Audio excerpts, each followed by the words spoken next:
Elaine Thompson, PhD, joined Lakeland Regional Health in 2010 as its President and Chief Executive Officer. Dr. Thompson has been named 6 times to Becker's Hospital Review's Top 100 Nonprofit Hospital CEOs to Know. Under Dr. Thompson's leadership, innovative initiatives expertly designed to provide expanded high-quality healthcare services, not just at the 849-bed Lakeland Regional Medical Health Center, but throughout the region are the norm. Through substantial growth in physician practices and ambulatory settings and via affiliations formed with Mayo Clinic Care Network, USF Health, and Nemours Children's Health Systems, the patients and families served by Lakeland Regional Health have access to a broader array of care opportunities. She is a tireless advocate for patients and families served by Lakeland Regional Health, working with community partners, legislative and business leaders, and physicians to improve health services for the 6th poorest suburban county in the country. Dr. Thompson shares her insights on numerous community and professional and corporate boards that reflect both her professional and personal interests, and is director for the Florida Hospital Association. I am very proud today to introduce you a valuable member of our community, Dr. Elaine Thompson.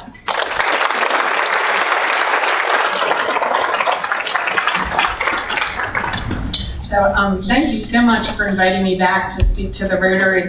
As Alice and I were sharing, it's such a prestigious group of people, and I've been now in the community for 8 years, and now so many of you I see not just as Rotarians, but you can see this nidus of people are so involved in so many other community leadership roles. And so just thank you for what you do for this community and the spirit that Rotary brings in making us all better. So it's really an honor to be here. I want to also thank my team members. I know I can see some of my management team in the room that are Rotarians. So thank you for what you do too, Gladys, and Julia, welcome for being a guest today too. And if I'm missing any of my guys, I always hate speaking in front of my guys. I feel like I do really good now. The pressure's on, you know? So I did screw up. So Alice said it might be a good idea. It's a puppy story. To go back and talk just a little bit about some of the things that we're doing. So from a refresher perspective, I thought I would just start a little bit in making sure that we all know this wonderful resource that we have here in the community that's called Lakeland Regional Health. Everybody knows us primarily as the medical center. You know, we are the 5th largest hospital in the state. We've recently increased our bed size from the 849 up until where you see it's now at the 864. That's in addition to our pavilion. We've added some level 3 neonatal intensive care unit beds that I'll talk a little bit more about. You know, our claim to fame is we are the largest emergency department single site visits in the country. We are proud to serve the community in that way, and we also perform in the top 5% of emergency departments in the country, regardless of size, for our throughput.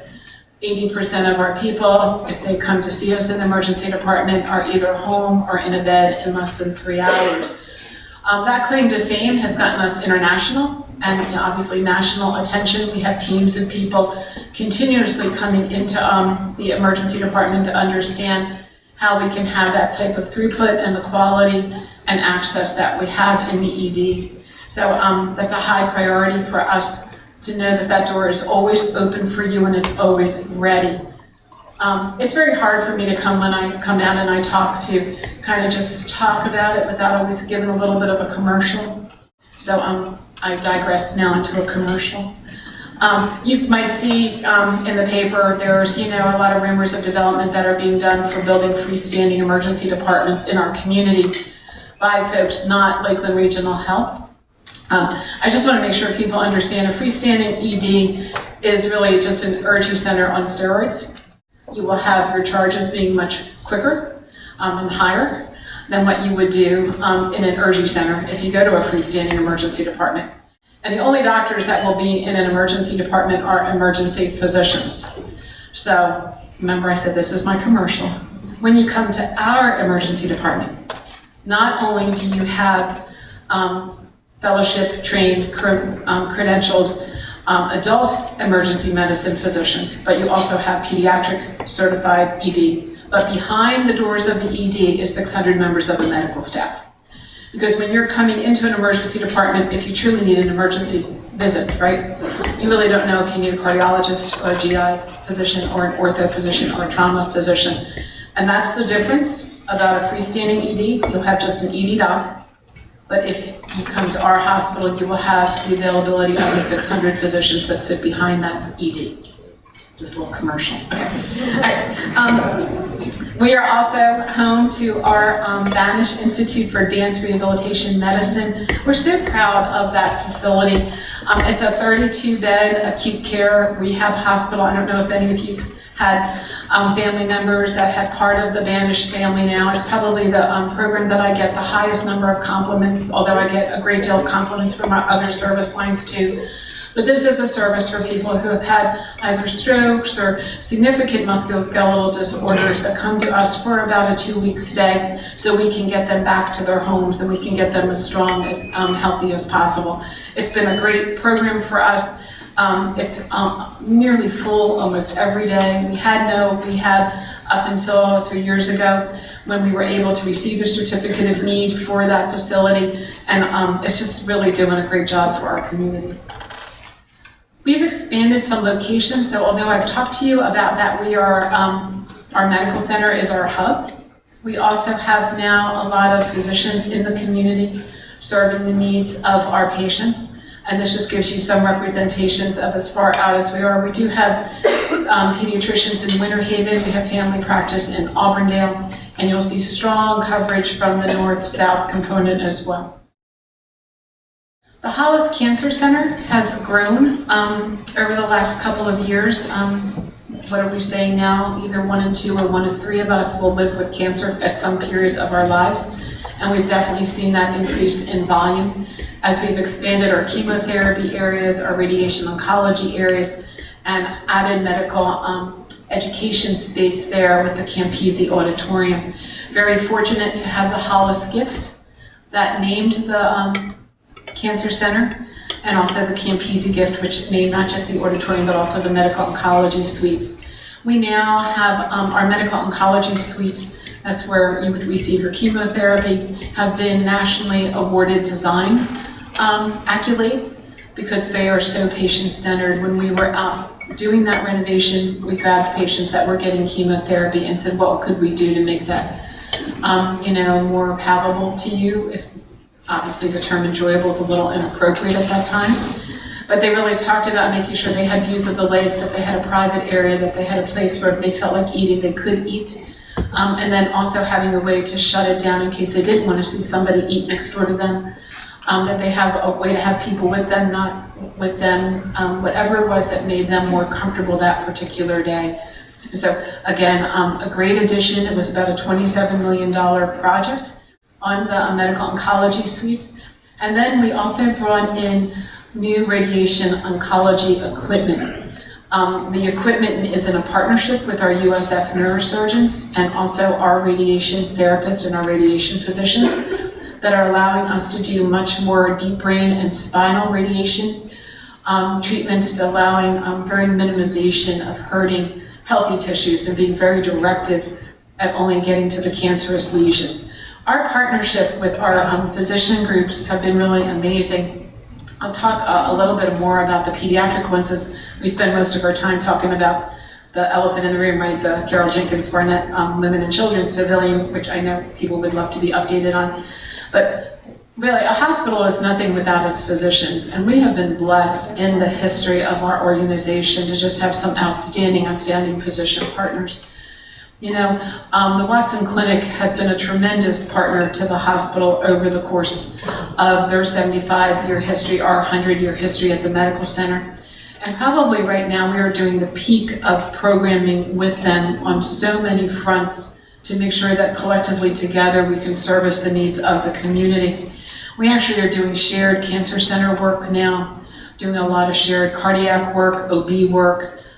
So again, just kudos to those physicians that have been in this community for that period of time. Our USF neurosurgery partnership has been just tremendous. We have 3 outstanding USF neurosurgeons living here in the community. I saw Arletta, and we're thankful for her husband as being one of them that practices with us, with Dr. Campanelli, Dr. Lau, Dr. Gluck. But the advances that they are doing in interventional neurosurgical care and quaternary level neurosurgical care is unlike anything that I've seen on the I-4 corridor. So again, just a super, super great partnership. Our radiology imaging specialist partnership has been very strong too, outstanding imagers that work with us across all of our service lines. And so I really would be remiss in not saying, we're walls. Without our team members, we're nothing.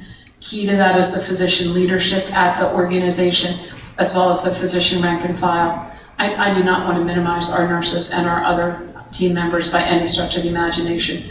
Truly angels, that when you need them, they're there for you as well.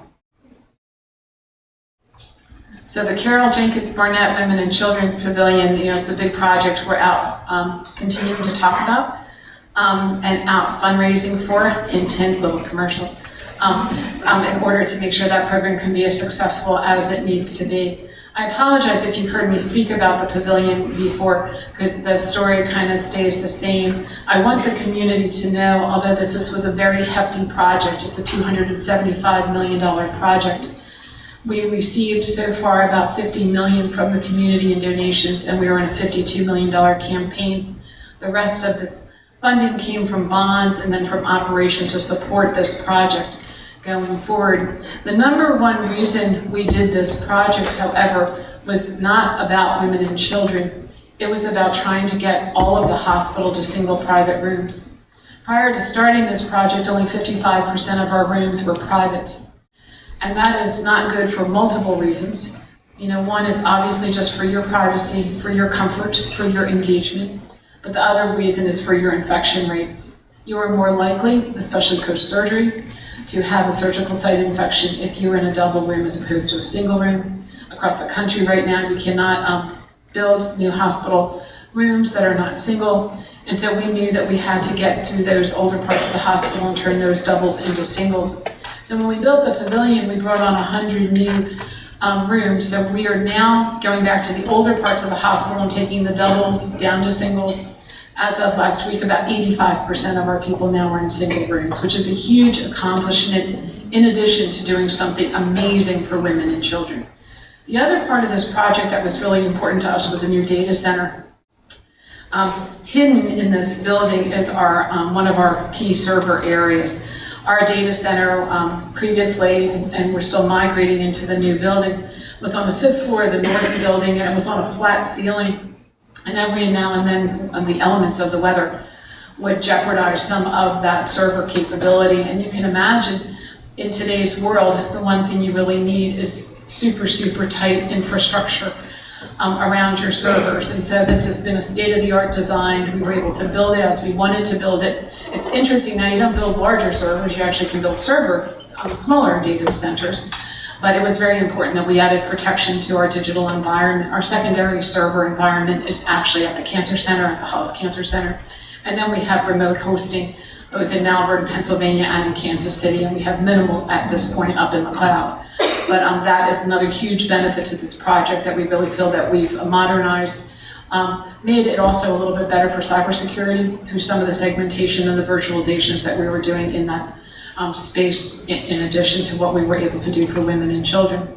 But obviously, how do you pay for it in this environment? Because you'll see at the end, my commercial will be a line, and as you all know that I do so well also, about funding sources and such. We looked at our market share and looked to see, okay, what service lines were we not meeting the needs of the community?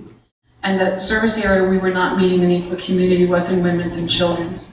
When you looked at our pediatric market share, it was very minimal compared to, say, our cancer or our orthopedics or our neurosciences. When you looked at our women's market share, we were losing market share over the last 10 years, and also in our neonatology. And when we went back to really study this, again, it's never about the building. It's actually about the people and the building and how that works in harmony. But when we went back and really took a look to say, well, why was our pediatric market share so low? It really was, we have, great nurses. We have great general pediatricians in the community, but we had no pediatric specialists. So that's the partnership with Nemours Children's Health System out of Orlando. They are recruiting for us the pediatric subspecialists. They have rented the first floor of the pavilion almost entirely. And we have now pediatric surgery, endocrinology, neurology, GI. You can kind of name the flavors of the alphabet. And we have now them bringing us those wonderful physicians to take care of our children here in the community. It's very hard to recruit those specialists to a non-children's hospital. They come out of fellowship, there's not a lot of them, and they want to work for a children's hospital and be backed up by partners at an academic children's hospital. Nemours was the only partner that was very interested in doing that for us.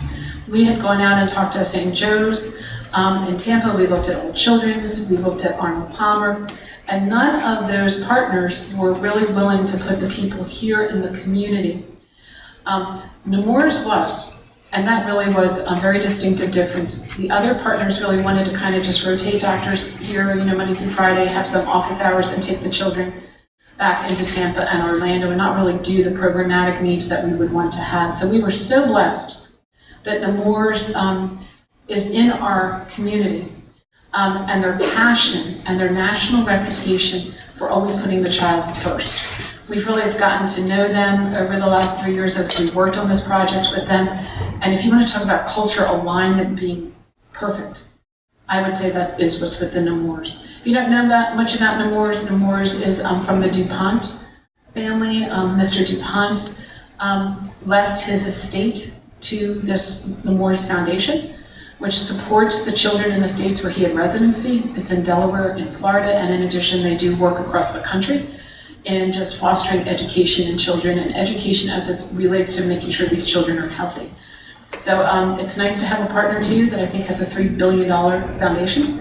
Kind of adds a little stability to what you're doing on a day-to-day, but the culture is so good. I mean, they are in the trenches with us, quality, safety. We this week had a milestone where we did our first neonatology surgery on a 30-week-old gestational age baby. From the Nemours surgeons, and that baby's just doing beautifully. So very, very proud of that Nemours partnership and what we've been able to do with them.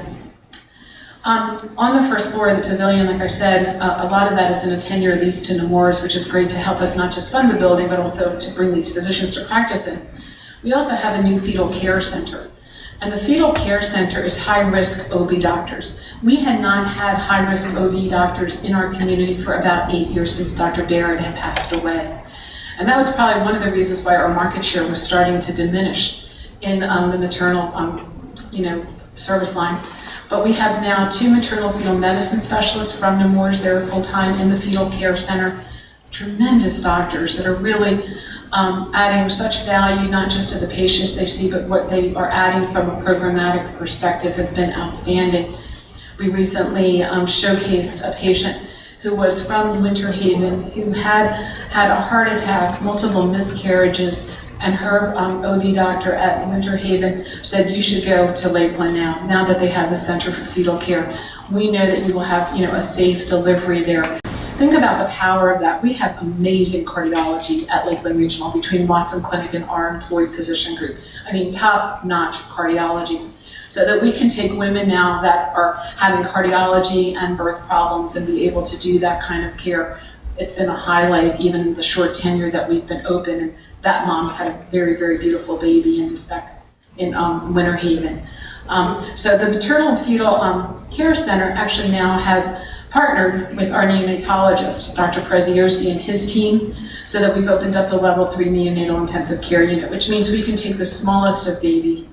In the past, if we had even twins where one was very tiny and one wasn't so tiny, we would keep the one that wasn't so tiny, and the little one would go over to St. Joe's or over to All Children's, making it very hard, if you can imagine, for a mom that's trying to breastfeed, to say nothing else on the stress and strain it would take from a mom. And you might say maybe you should just shift them all over there, but there's insurance regulations that doesn't always work unless you have a need to be transferred. Not all insurance companies will allow you to transfer. And so now that we can really take care of that family in a composite way has been wonderful. Our pediatric floor, in the past, good pediatric floor, we probably had an average daily census on the pediatric floor about maybe 10, 12 children. When we went to build out the pediatric floor, we thought, let's only build 2/3 of it and leave 1/3 as shell, because we probably won't need that much and we'll keep it there for another programmatic need. But our pediatricians in the community said, do not do that. They said, make sure that you keep, do it all. They were just saying, there are a lot of children here who need care. We've just never been able to offer that care before. So we did fill out the whole 32-bed floor. And then Nemours did a great partnership with Watson Clinic for us. We used to have Watson Clinic pediatric hospitalists, fantastic doctors, but there wasn't enough children there. They would run around between like 3 and 4 other hospitals. So Nemours said, we're gonna put 24/7 pediatric hospitalists on that floor. And they've went in a leased arrangement with the Watson Clinic to be part of that 24/7 coverage. So now if your child is in the pediatric floor, you have 24/7 doctors alongside of them, Watson Clinic and Nemours covering it completely. And since that time, and the summer's not usually the busiest time for kids, we've opened the pavilion in July, that unit has been almost full, 80% of the time. So you can see that the need was there. It's an issue of getting the right people in good partnership with the building that's now allowing our children not to have to go from Orlando to Tampa, but are having the needs here. On the OB side, previously we would have about 4,000 births a year. Last year we had 3,000, just to talk about the degradation of that service line market share. Well, since we've opened up the pavilion, again, supporting our physicians and our practitioners more, in August and September, we've had the highest 2 birth months for August and September. In the baby world, August and September are the best birth months. So I'm just telling you, get doing what you all need to do over the holidays for me, for my baby's sake. And there's August and September has been actually the best birth months we've had for those 2 months since 2011. And the pavilion's just been opened up for 3 months. So we do believe we are meeting the needs of the community at a new level across those service lines. I just have to laugh because my birthday's November 14th, but if you count back, you can see what my parents were doing for Valentine's Day too. But overall, the top 2 floors are a new ICU and a med-surg unit, so it's not completely a women's and children's pavilion, as we needed another ICU unit. That's been built up, as well. So again, very, very happy with the success in the first couple of months. We have beat our projections, and the pediatric emergency department. I forgot to mention that is actually the largest part of our ED growth. That is growing almost in double-digit inflationary, and we probably are doing now about 45,000 pediatric ED visits a year. Our total number of ED visits are 210, 12 admissions. If you have not been to the pavilion and you would like to see the pavilion at any time, please just reach out to my office. We love touring people through the pavilion. Just bring your wallet and your purse. At any time, we're very proud of it. We worked with National Architects, a great construction company. Again, worked hard to make sure we did as much as we could with diversity building, making sure that we kept subs as local as we could in all of our projects to do that. But it has a lot of nature in its design, and truly. Would not have happened without the generosity of the Barnett family and without a lot of other donors that are coming to the table to support this work. This work will be more than a capital project. We will need ongoing programmatic support for the children's programs in here to do it right and to do it with high quality. So this hopefully will be a charity that people will see, not just the Lakeland Regional Health, but there'll be something unique that will continue to be needed for the children in the community. So looking ahead, what do I see as the major challenges that we have ahead is, Alice teed it up nicely saying, we are still serving the 6th poorest suburban county in the country, and we are your safety net. Our board is a tremendous group of people that really are very solid in making sure that we have long-term financial stability, but they're never one that says, oh, if you have to open up 10 more behavioral health beds, we're not going to do it because we lose money on behavioral health. I don't know how to be more passionate about that. Is such a jewel that we have in this community that I hopefully can encourage you to stand alongside those board members and never let that go away. There's a lot of other health systems, even not-for-profit health systems, that if you don't make money on the service line, you're not going to invest in that service line. It's almost divorced of what the community needs. It's just purely, let's go after the most profitable things, let's cherry pick the most profitable things, and let's cherry pick them in other people's communities too. And so that our board has never done that. They hold us accountable to high standards and benchmarks, but if this community needs it, they're like, let's figure out a way to do it. And I think that's very important. Quality is the key to everything. You know, we have an amazing executive team. I have 4 physicians on my executive team.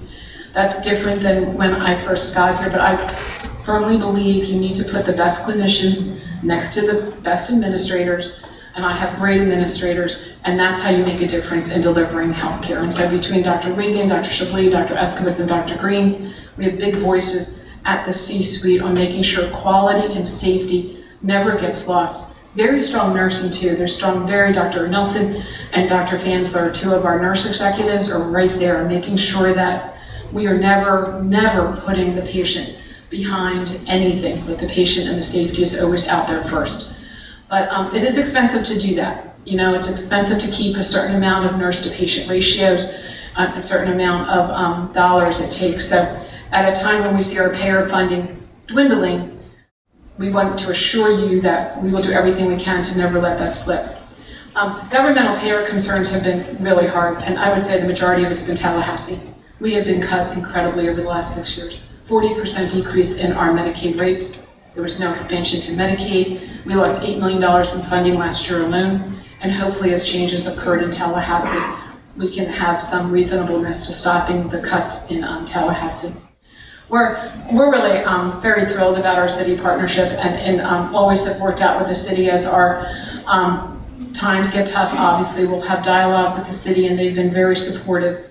This next one, this behavioral health unmet needs, is something that absolutely we'll be out talking more and more about. One of the areas, we have 72 inpatient psych beds at the medical center, an adolescent psych program, a crisis memory disorder, and then our large just adult unit.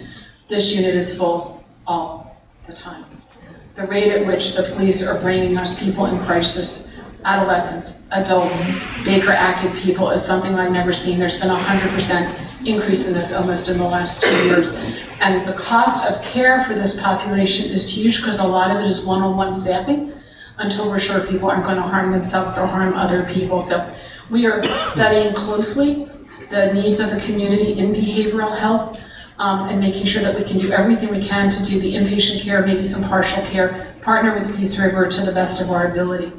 And the other thing that we have our eye on, which just try to be more interesting than my normal stuff, is the literature is really worrying about, and we're seeing it too, physician and nurse burnout. The job is just really hard. The more behavioral health issues the patients come in with, the harder toll it takes on our caregivers. So we're really trying to work on wellness programs for them and listening to more of what we can do to lessen their burden as they're taking care of some incredibly hard and very ill, not just acutely ill from the medical surgical perspective, but with all these other behavioral health challenges. We have a lot of team members being injured, and it's hard work. It's just very, very hard work, right now. So there, I think, are the challenges that we'll be working on going forward. And again, just thank you for allowing me to come. Hopefully, my job is to polish the brand. Hopefully I can polish the brand a little bit. I'm so proud to lead this organization. We have about 5,400 team members. Each and every one of them is just precious. And we're just, so fortunate to work alongside of them. Anything I can do, or am I done? So, thank you for that question. The question is, would a single payer help or harm? Obviously, there's details in every single payer. So this is Elaine Thompson's view of the world. I'm not speaking for the board, but I would embrace that in a heartbeat, to take off the administrative. And Gladys would know this better than anybody.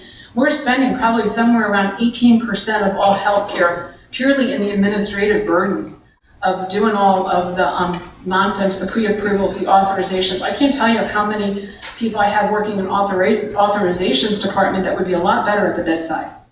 So, and our cost structure is very good because we had to be very good because we're serving this community. So it would probably be very helpful for us if there was a single payer one. That's my personal opinion. I know that's a political statement. So, anything else? We're always around too. If there's again, if anybody has questions about any of the healthcare, please, we're like Elaine Thompson at mylrh.org. It's all of us work that way, first name, last name, and that. Please reach out to me. I'd love to have lunch with you. I'd love to get your thoughts about what we could be doing better. And if you ever have care in the hospital that does not go how you would like it to go, or how you don't think I would want it to go for you or your family, please, please, please reach out to me and let me know what we can do better. Thank you.